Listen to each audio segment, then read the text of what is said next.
تعالوا بقى اما اقول لكم الموضوع بتاع تسبيكه المحشي لما تشيلوها رمضان. الموبايل هيجي عليه البخار. شايفين يا جماعه؟ انا سبكت، جبت شويه طماطم كتير سبكتها، وجبت الخضره عشان الخضره بتبقى غاليه في رمضان، وغسلتها وقطعتها وهحطها اهو. ماشي. سبكت طبعا البصل، اديته لون اصفر كده. انا بحب المحشي يا جماعه متسبك بصراحه، يعني هو الني في ني حلو، بس انا بحبه متسبك. لما يبرد انا بقول لكم بقى ايه ليه هتعملي كده. اعملي زي كده. طبعا حطي توابلنا عادي خالص، 7 بهارات، الكمون، ابوك كمون، حطي معلقه كبيره، معلقتين كمون.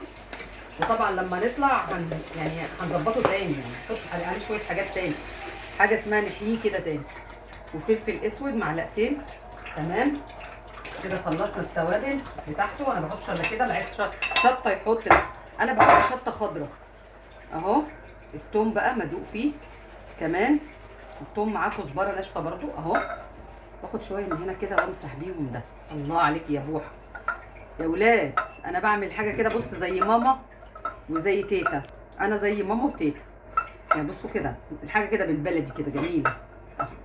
الاخرى بتطلع طعمها جميل وحلوه.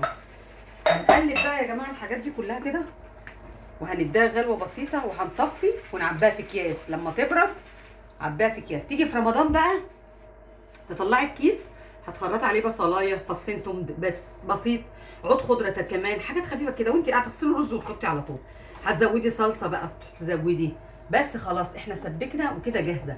عايزه تحطي على طول تحطي الرز على طول على كده، ظبطي ملح وتحطي. هسيبها تبرد بقى. شايفين المنظر التسبيكه بتاع المحشي.